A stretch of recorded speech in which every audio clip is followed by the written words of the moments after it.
നമസ്കാരം, കൊട്ടാരക്കര മീഡിയയിലേക്ക് സ്വാഗതം. സംസ്ഥാനത്ത് തലസ്ഥാന നഗരി ആറ്റുകാൽ പൊങ്കാലയ്ക്ക് ഒരുങ്ങുകയാണ്.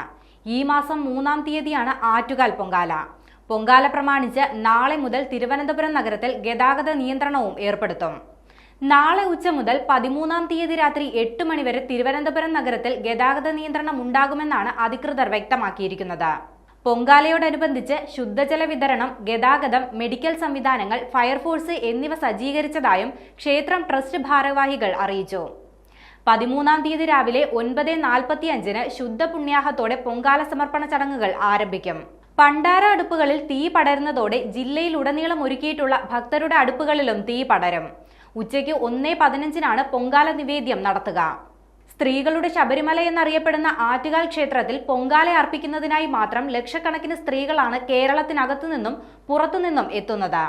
പൊങ്കാല സമയത്തെ തിരക്കും യാത്രക്കാരുടെ ആവശ്യകതയും പരിഗണിച്ച് ഇന്ത്യൻ റെയിൽവേ നിരവധി ട്രെയിനുകൾക്ക് അധിക സ്റ്റോപ്പ് അനുവദിക്കുകയും സ്പെഷ്യൽ ട്രെയിനുകൾ പ്രഖ്യാപിക്കുകയും ചെയ്തിട്ടുണ്ട്.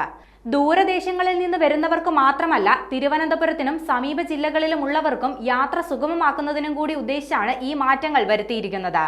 വന്ദേ ഭാരത് ഉൾപ്പെടെയുള്ള ട്രെയിനുകൾക്കാണ് തിരുവനന്തപുരത്തെ വിവിധ സ്റ്റേഷനുകളിലായി റെയിൽവേ അധിക സ്റ്റോപ്പുകൾ അനുവദിച്ചിരിക്കുന്നത്.